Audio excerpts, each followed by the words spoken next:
Good morning, good morning. Welcome to Truth Talks, where the Bible is our foundation. I apologize for coming on at 7:30 versus 7, but I am on vacation and I think we walked around Chicago a long time and I was super tired by the time I got back. So that being said, my apologies, and let's move forward and continue our discussions from yesterday. And I left my pad. Isn't that amazing? Oh my gosh.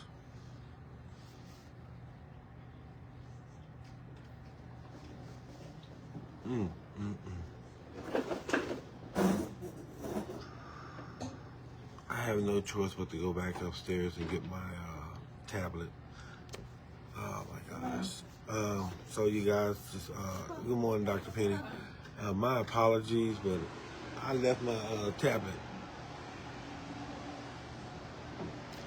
And they're cleaning down here, so you might hear some noises, but I have to go back upstairs and get my tablet, so my apologies, but you guys just stay tuned. Hold on.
Okay, everyone, my apologies.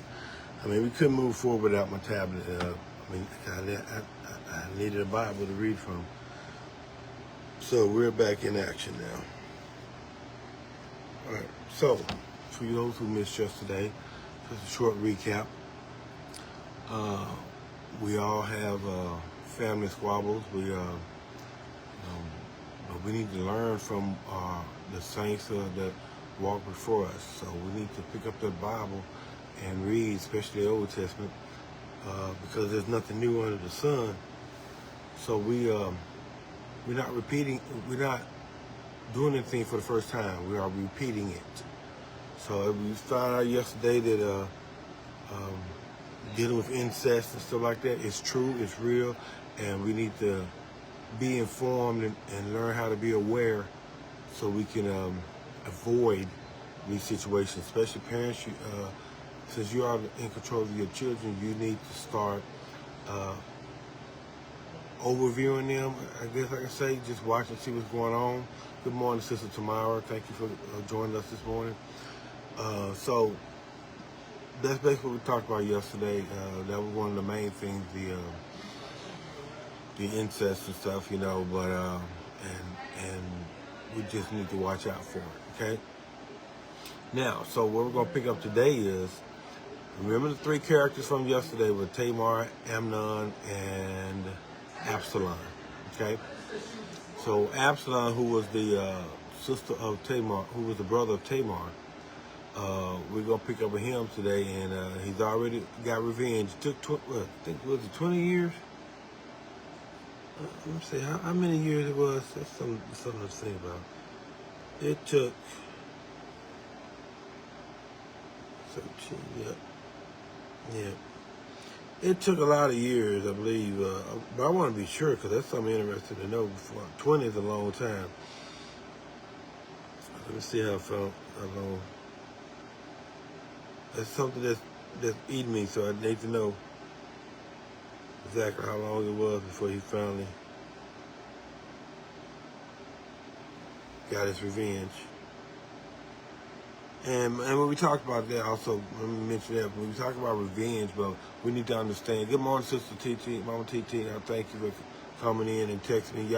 Y'all should text me a little bit earlier. Maybe I would have heard the ding on my phone because I actually, I was just so out of it when I heard the alarm go off.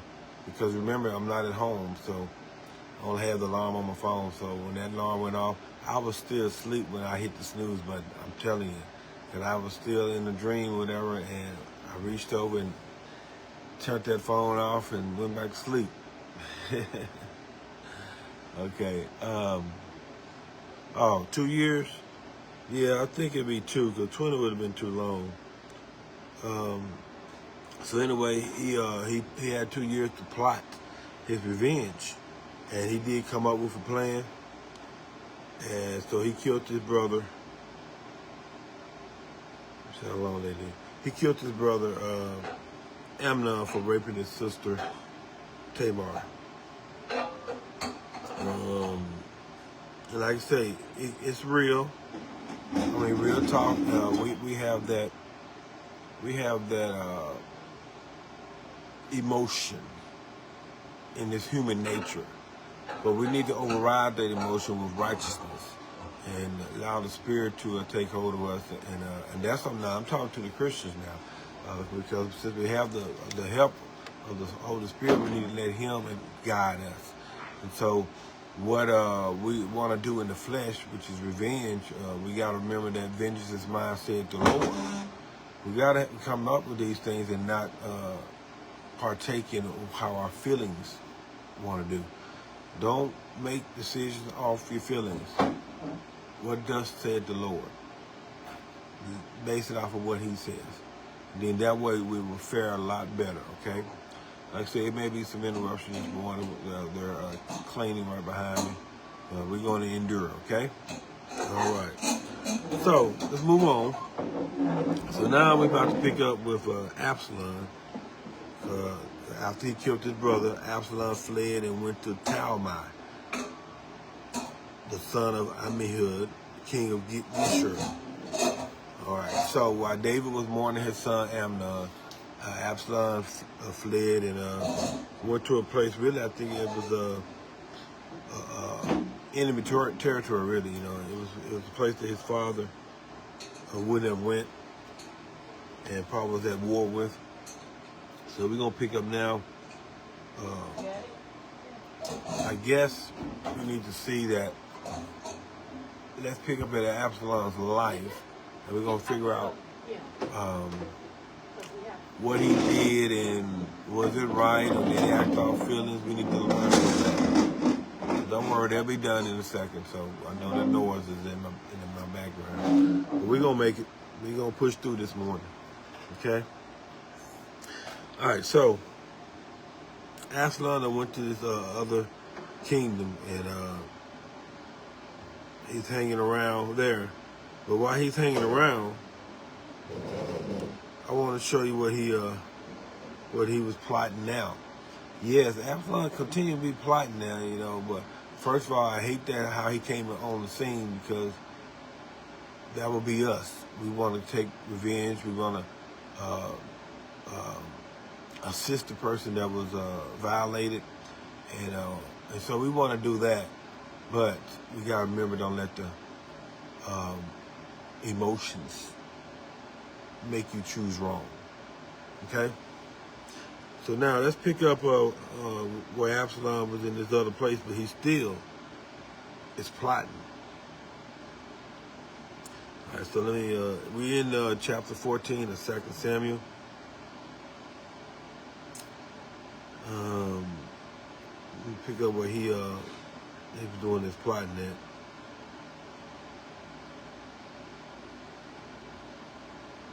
at. Now, we had some plotting going on, I see, right there in the house with David. That was Joab, and I think Joab was one of the, I think he was one of the servants of the king, which is King David. And so he did some plotting as well, but like I said, read in chapter 14 concerning that. And the plotting he was doing in the kingdom. But one thing about God, he's going to show up and show out. And so this woman, this maiden, she did something evil and listened to what Joab coached her to say. And she decided not to continue that facade that was going on. She actually began to tell the truth to King David. Okay? As a matter of fact, let's pick up on verse 17. This is where she then confessed to David, and this is what comes out of her mouth.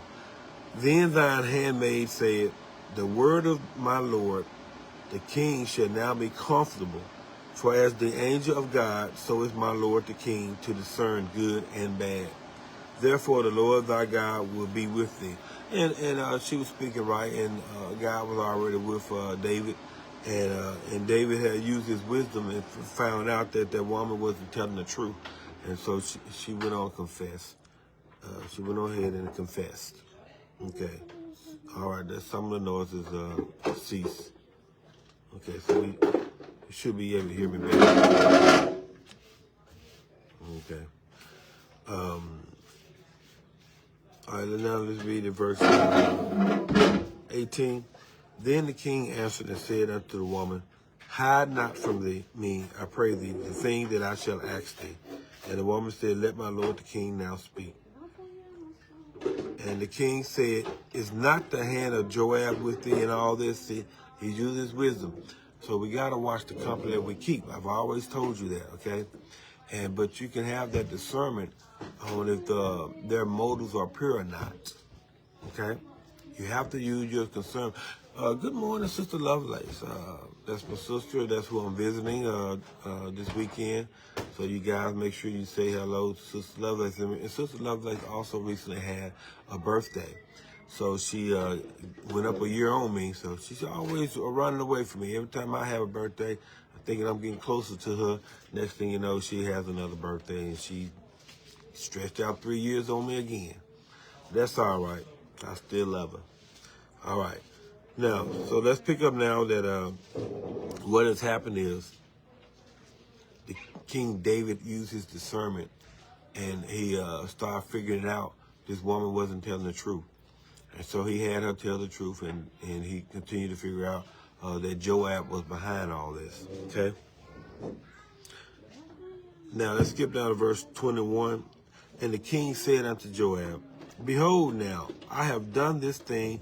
Go, therefore, bring the young man Absalom again. So he wanted, even though his son was killed by his own brother, both of them still his son. And he loved both of them. So he mourned for Amnon, but he also wanted Absalom to return to his kingdom. Okay? So remember, he had left and went to another kingdom, and he was hiding out over there. All right.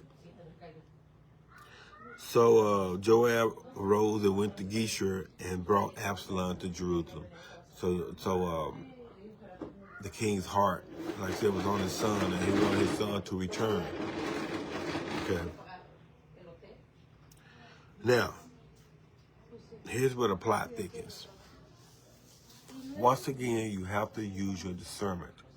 So I believe David's emotions got the best of him, and he just wanted his son back. But when Absalom came back, he started plotting. He wanted to overrule his father. Okay? Now, Absalom was very handsome. So he used his handsome to lure people to do the wrong thing for him. I'm going to read this verse in verse 20. Ooh, I got my glasses, I know. Verse 26. Oh my gosh. I thought I picked those glasses up. All right, we're going to have to struggle how to read this morning because I do not have my glasses. But in all Israel, there was none to be so much praised as Absalom for his beauty. From the sole of his foot even to the crown of his head, there was no blemish in him. And look at this plot thinking, look at verse 26, the next verse. And when he polled his head, for it was at every year's end that he polled it, I guess they mean cutting, because the hair was heavy on him, therefore he polled it. He weighed the hair of his head at 200 shekels after the king's weight. So in other words, he had a lot of hair, and he would trim it really every year. But he had a whole lot of hair, and you're like, what that difference make? Well, as we continue to read the story, we will find out what ended up happening because of his hair. Okay? So like I said, we need to put out what we can learn from this. First of all, be careful of the company you keep, and discernment. Let's discuss that. God gives us the ability to look through foolishness. He gives us the ability, especially if you read Proverbs, you'll be more mature. I guess they haven't noticed I'm live over here because they're having conversations. But it's okay. We came on their territory, okay? So we're learning from these scriptures this morning that I need to have discernment, because some people that are right next to you will be plotting against you.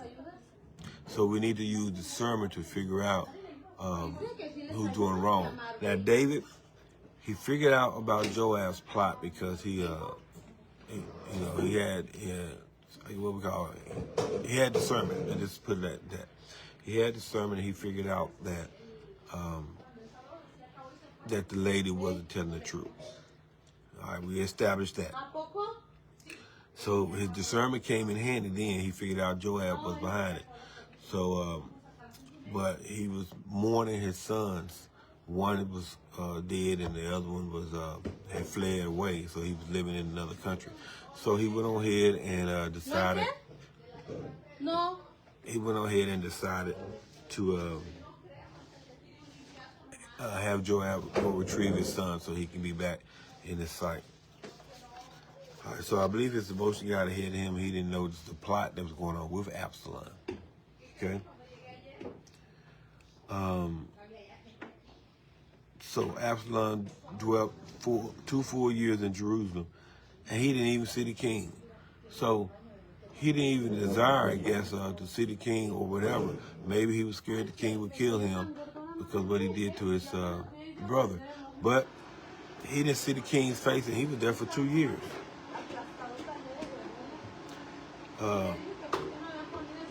So now Absalom, he was sending for Joab. Now, but Joab, he wouldn't come. He wouldn't see what he wanted.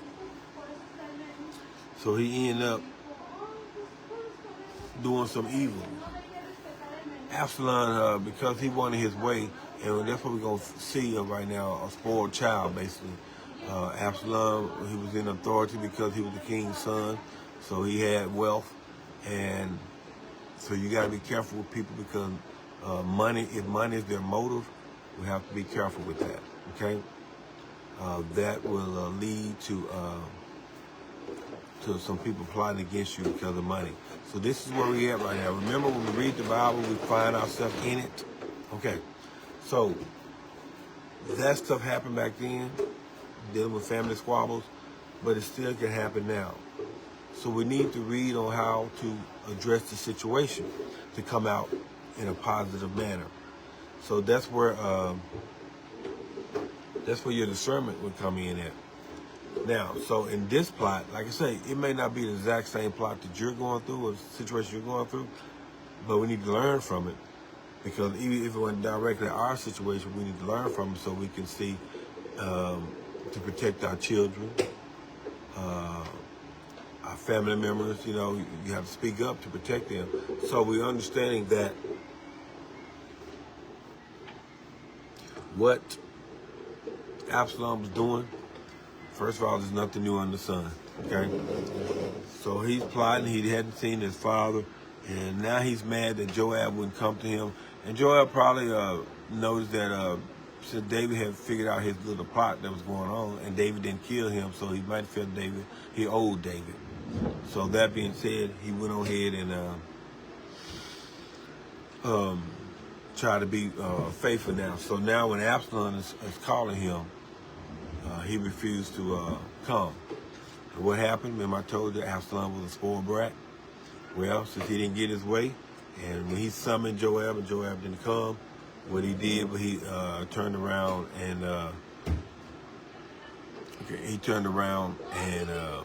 burnt his field up.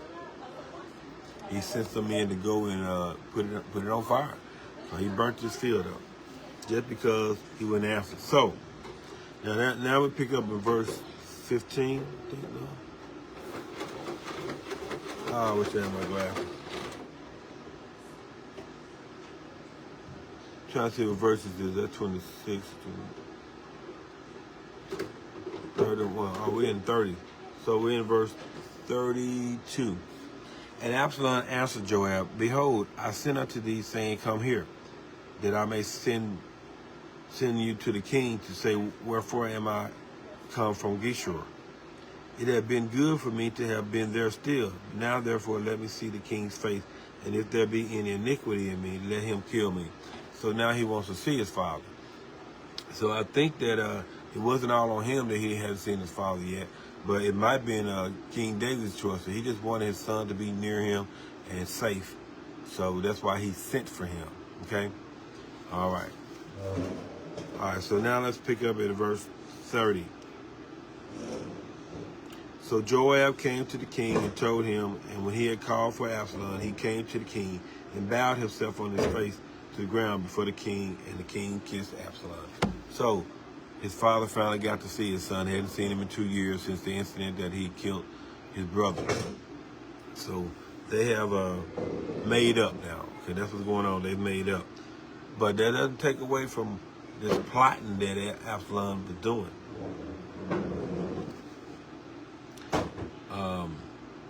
So we'll see. We're going to look at this plot now. We're going to skip down to chapter 15. And we're going to skip down to verse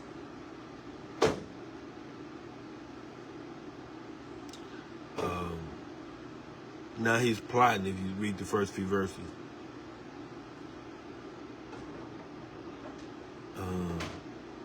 Look at verse 16.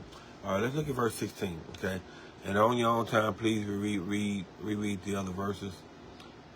We're in verse 16 now of chapter 15. And on this manner did Absalom to all Israel that came to the king for judgment.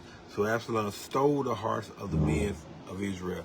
So he basically interceded when the people was going to come and ask questions concerning the king. He jumped in and started plotting that he was solving their answers and stuff like that. So the people were more favorable now to Absalom versus King David. So his plot was to steal the people's hearts and basically get to the point that he's risen up to become the king, but not by the natural selection that the king will make for who comes after him. Nah, he didn't wait for that. He decided to plot against him. Okay, so once again, what do we learn from that? We have to be careful by the company that we keep. We got to use the wisdom that God gives us. So that's why we need to stay in our word and keep reading, and so we can find out what God has for our lives. Okay? All right. Now, so all this came to pass. Oh, wow, it was that many years. So let's look at verse 7. And it came to pass after 40 years that Absalom said unto the king, I pray thee, let me go and pay my vow, which I have vowed unto the Lord in Hebron. But remember, he's plotting some things, okay? Let's pick up on the next verse. For the servant vowed a vow when abode at Geshur in Syria, saying, if the Lord shall bring me again indeed to Jerusalem, then I will serve the Lord. And the king said unto him, go in peace. So he arose and went to Hebron. But, see, remember he's plotting. But Absalom sent spies throughout all the tribes of Israel, saying, as soon as you hear the sound of the trumpet, then you shall say, Absalom reigns in Hebron. So he basically wanted to become king, but he didn't want to wait for David to die and pass it over to him. He wants to become king now. So he's being impatient. So that's something we can learn about, because the fruit of the Spirit is patience, long-suffering. But he wasn't patient. He wanted to become king now. Okay.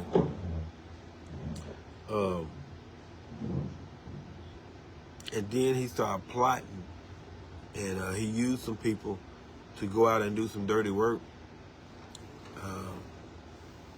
And then they went and did this work, but they didn't even know what was going on. And what was going on was Absalom was plotting to become king, even while David was king.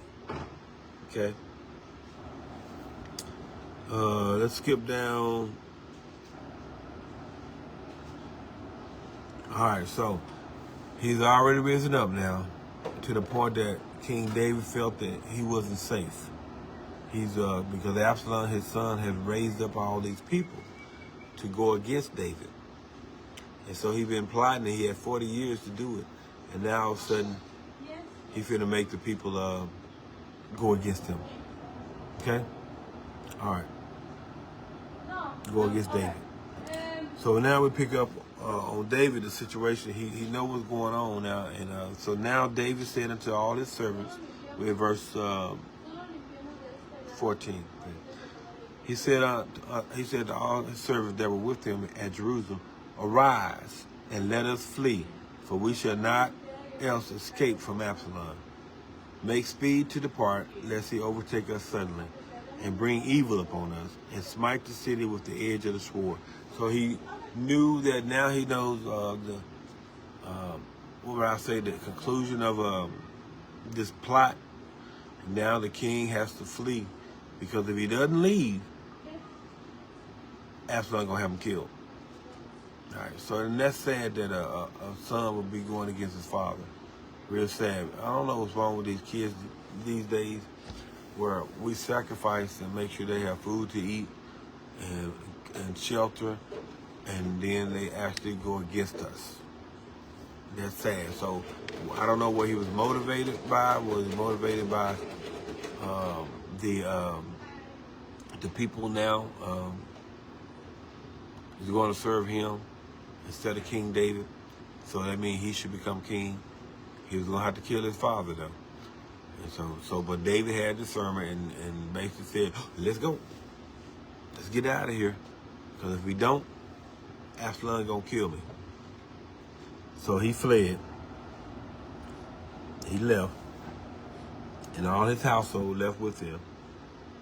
I don't know why, but he did leave 10 women behind to keep the house. So I figured that David probably wouldn't kill these people. You know, they're just doing their work. Okay. So let me skip down. He fled.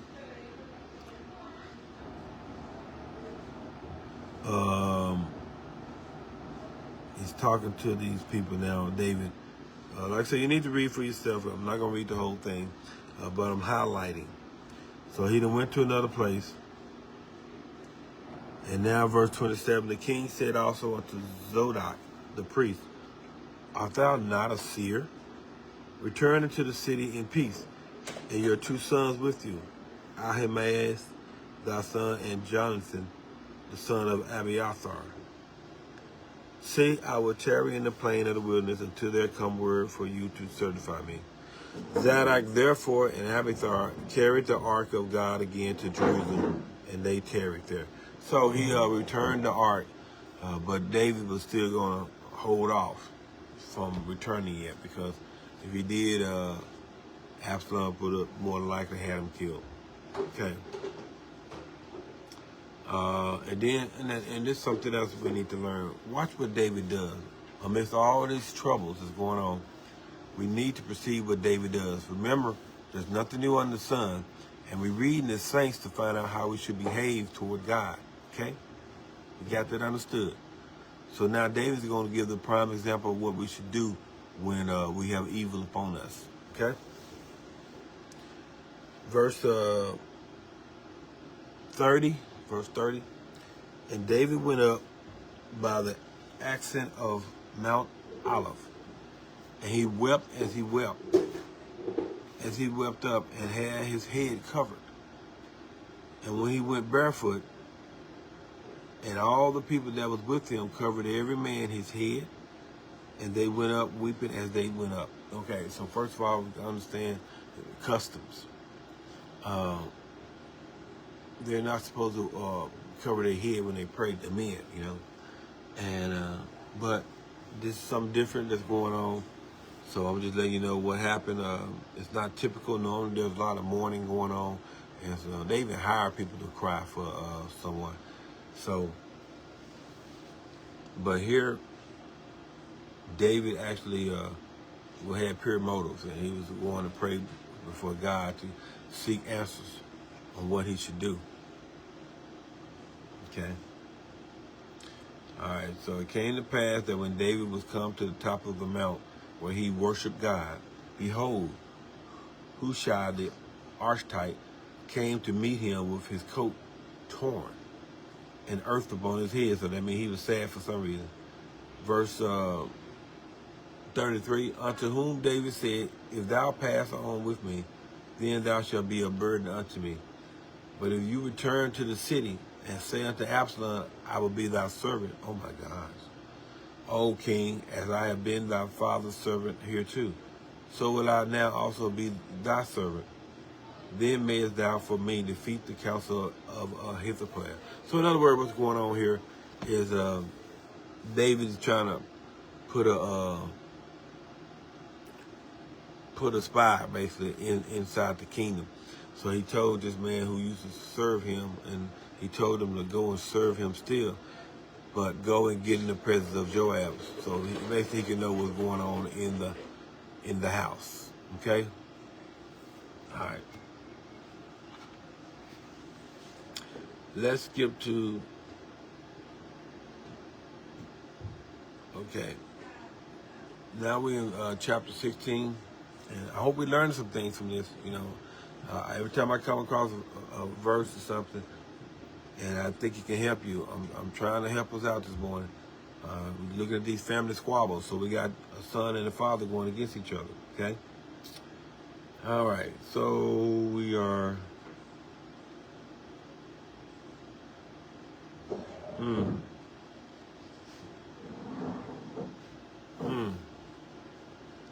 If you keep on reading, you'll see where all this is going on. There's plot in the background. And we look at verse 5 now. And when King David came to Bahurim, behold, this came out of a man from the family of the house of Saul, whose name was Shimei. And he was the son of Gera. He came forth and cursed still as, he came. Now I remember this story. So this guy was mad because when Saul died, many of them fled because they figured that King David would come and kill all the rest of the house of Saul. But that was not the case.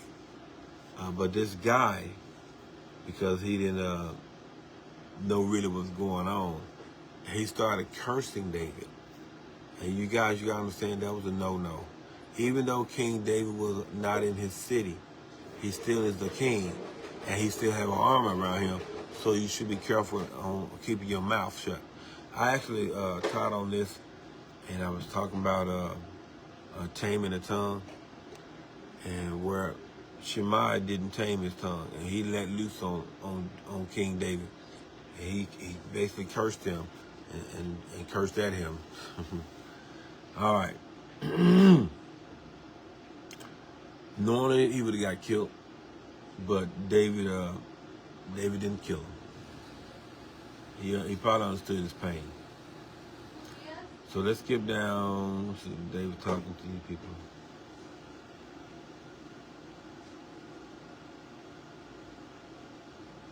All right, so let's pick up on verse 14. And the king and all the people that were with him came weary and refreshed themselves there. So they're in this place on the hillside. Let's see what the name of it is.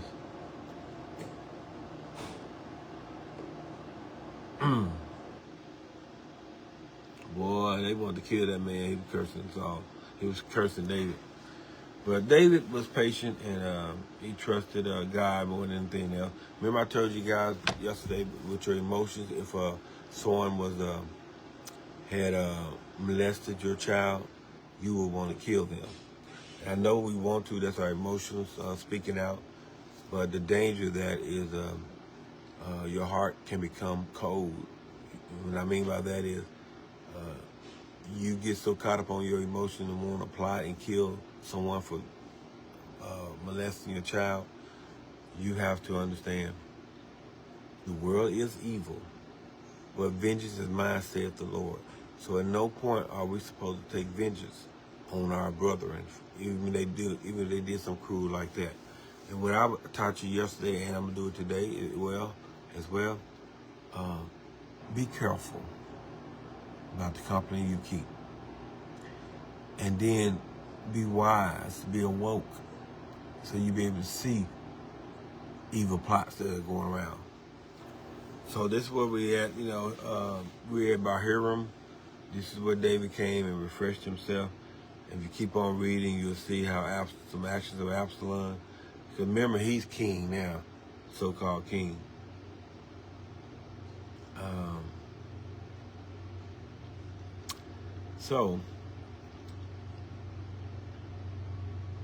Wow. You know what? I'm going to read this because we're talking about family squabbles, right? And we're being real with it. Yes, it's a soap opera. I told you guys, you don't have to watch the soap operas to get real live incidents that was happening in the Bible. So even here, let's skip the soap opera and then watch what's going on. Okay, so you can learn. You can still learn when you read the Word of God. Let's watch verse 27. And Ahithophel said unto Absalom, go in unto thy father's concubines, which he has left to keep the house. Now, at no time was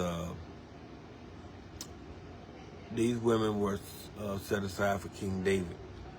But now, if Absalom lied with them, that's going against the scriptures, even back in Leviticus, when we're not supposed to lay with our sisters, or we're not supposed to even lay with our father's wife. We have to be careful for that. And you can see that back in Leviticus, the 18th chapter. You can just start reading that and you'll see the beautiful women that he did leave behind to keep the house. Now this man, Absalom, is finna do some wrong things.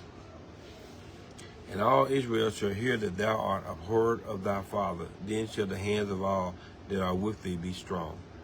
So remember this plot, the end plot, even when he sleep with these women, it was to show that he was in charge, okay? And let me look at the last two verses of that chapter. Let's just read it. So they spread Absalom a tent upon the top of the house, and Absalom went in unto his father's concubines in the sight of all Israel. It seems like as we keep reading, Absalom is getting more cruel, more evil, And so we're seeing this going on.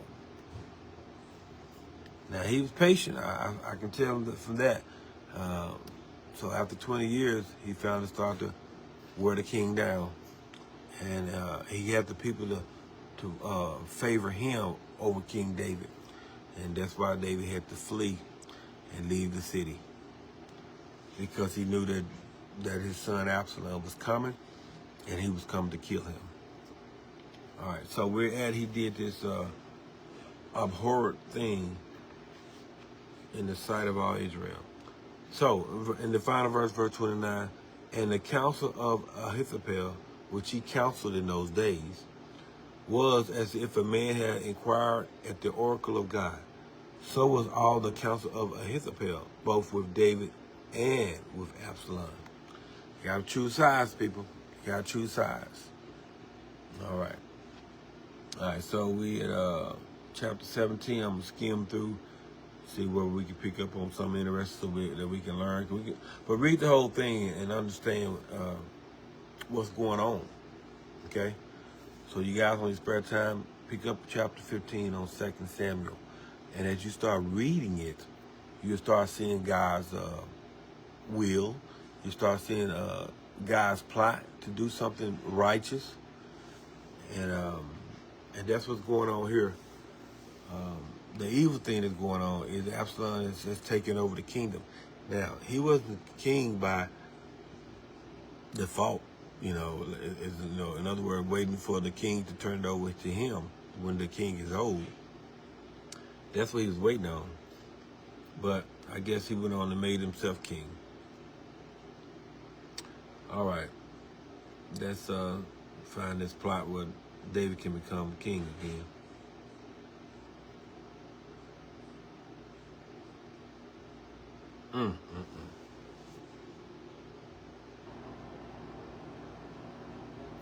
I'm seeing that there's too many people in Absalom's ear as well.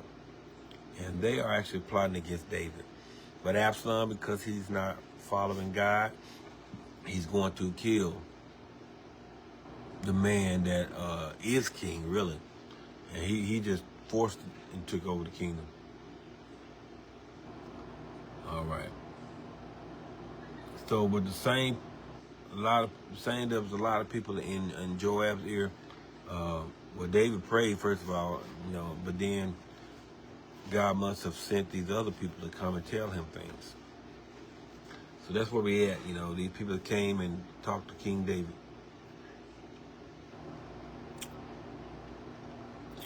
All right. And these are the people, like I said, they're all in his ear, in Absalom's ear. Hushai, Zadok, and Abiathar. They was a counsel for him. They was in his ear. All right.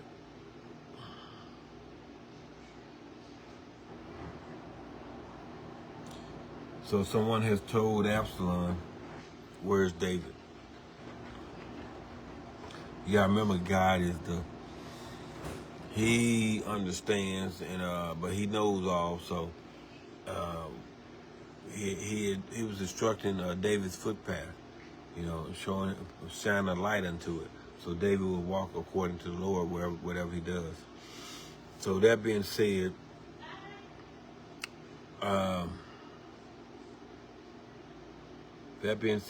David went on ahead and he would listen to the counsel that God has sent him. And now Absalom is trying to go and kill David. So if it wasn't worse what he was doing in the kingdom in the sight of Israel, now he's going to kill David himself. In verse 22, then David arose and all the people that were with him, and they passed over Jordan by the morning light, where lacked not one of them that was not gone over Jordan. So him and his household and the people that were with him, they all went over the river to some safety. And he didn't lose not one person. All of them came. Now we're going to skip down to what Absalom is doing. Okay. Let's go over in chapter 18 now. All right, let's see how many people are with David. And David numbered the people that were with him and set captains of thousands of captains and captains of hundreds. Okay?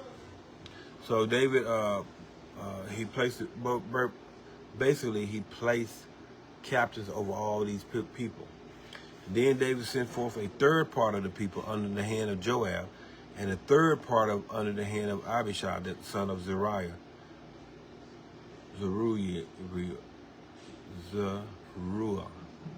Big word.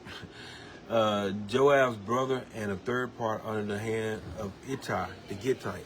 And the king said unto the people, I will surely go forth with you, myself also. So he still had some people that was in his corner that was rooting for him, and they didn't want to be under the rule of Absalom. So now David is trying to plot to become king again. He has some men with him.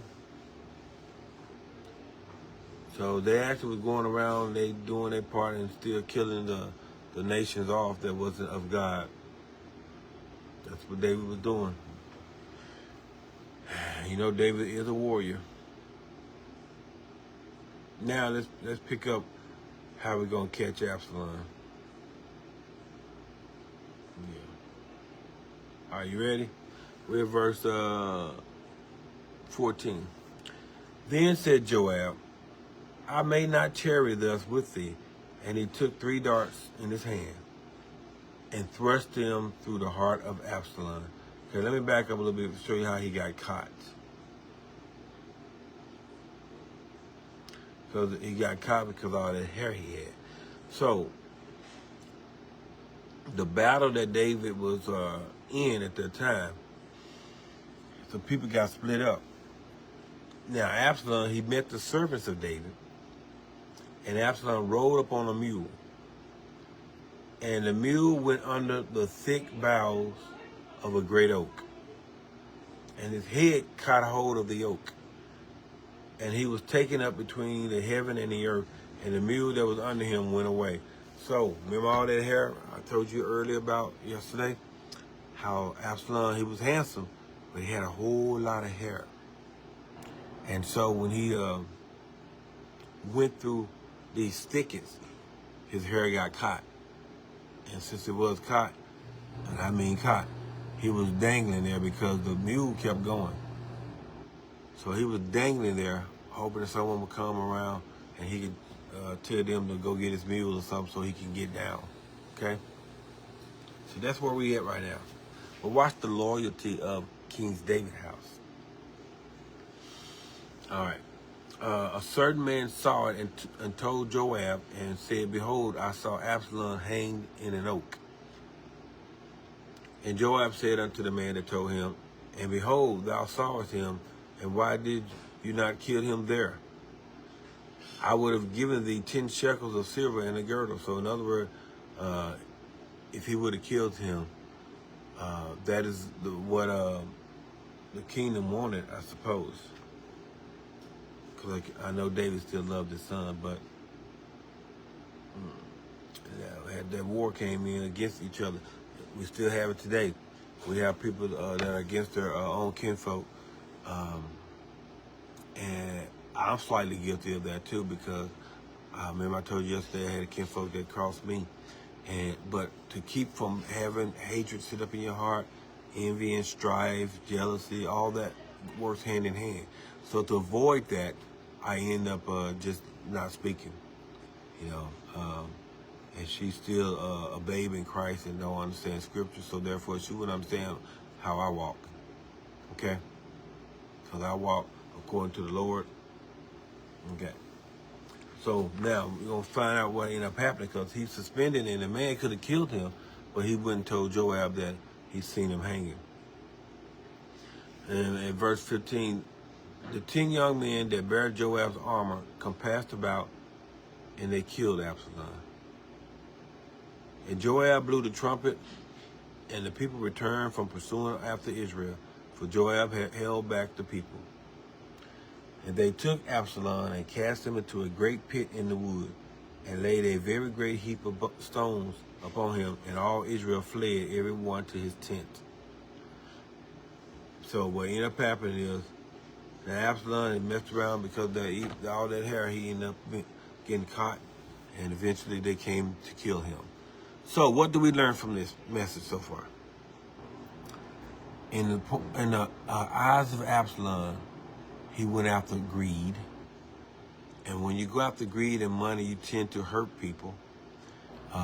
And so he wanted to be king, so he plotted evil against him. And now King David has to deal with these people that were for his son Absalom. Well, after Absalom died, the people, Joab was still there, and he calmed the people down and not to kill King David as he was coming back home. Because he can come back home safely now. So what do we learn from that? What I see is, we seeing someone, if they plot against me, if I stay in tune with the Lord, he'll provide escape for me to not deal with that problem. Okay? Because vengeance is mine, said the Lord. Revile evil not. Don't revile evil for evil. So because one person did you wrong, don't turn around and do wrong towards them. Okay? All right. So we have learned today we need to run after God. We have learned today family squabbles are real. And if you read your word of God, you can find out how to deal with these family problems. Okay? All right. So that was my motive for today, to show you Absalom is still against his father. So now there's a squabble between father and son. And I don't believe at any time, because David was weeping for Absalom as well as Amnon, I don't believe that David would not have taken him up under his wing, because he saved him. And he told the people to go and get him. But so he was still in the midst of David.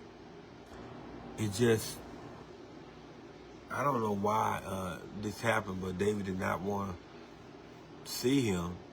So they didn't see each other for the 2 years that Absalom had returned. Yet Absalom did, the plot, the evil that he did do, it came up on him. It came right back up on him. All right. So tomorrow, we're going to find some more scriptures, and we're going to see who we're going to talk about. Because those three, Absalom, Amnon, and really four, because David was included in the latter half. But Absalom, Amnon, and Tamar, the original three, that this happened, where she was raped, and the brother wanted vengeance, and he got his revenge. He killed his brother over his actions. We got to be careful. We have to be careful about our actions. And we learned yesterday that just because you are a king, you still have to do right. Okay? You still have to do right. So that being said, you guys, you got to be careful for the people that are around you. You need to learn your discernment. Learn your discernment. Okay? All right, so I'm gonna let you go, because I had to let you go over 8 o'clock, because I came in so late, and I didn't want to stop just at 8 o'clock then. Okay. So that being said, we did get our hour in pretty much, less about 7 minutes. I understand it's a family affair, and we'll talk again tomorrow. Probably 2 more people to study. And here's the thing about it: 2 Timothy 2:15, study to show thyself approved, a workman that needeth not be ashamed, rightly dividing the word of truth. So that's why we need to hang close to the Lord. Okay? So we won't be bamboozled, hoodwinked, run them up. We won't be, people can't get over on us. So we did, so he did, Dylan King, he did not kill his son, but there were some people in his kingdom that did kill him. And the evil plot that he was trying to do, it didn't really been fulfilled, because King David is on his way back to rule over the people again. Okay?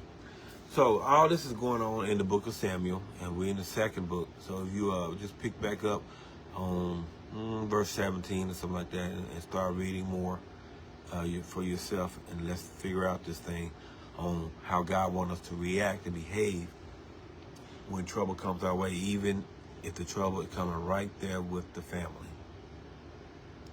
We have to watch out for that. Okay? All right, so you guys, I'm going to let you go because I also need to eat breakfast before they close it down.